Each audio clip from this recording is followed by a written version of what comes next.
قرص هیرتامین. اگر ریزش مو دارین، مهمترین نکته اینه که آزمایش خون بدید. مشکل تیروئید، هورمون و کمخونی اگر نداشتید، این قرص بهترین گزینه است برای کمک کردن به ریزش موتون.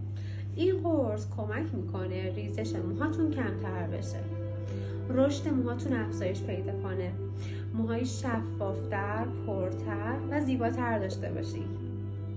اگر چند ساله که حس میکنید موهاتون رشد نمیکنه و همون اندازه مونده، واقعا هیرتامین کمکتون میکنه. این قرص ریزش موهاتون رو کم میکنه و ممکنه حتی قطعش کنه. حتما این محصول رو امتحان کنید.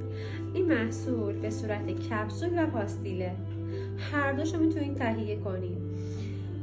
کپسول روزی 1 عدد مصرف میشه بعد از غذا.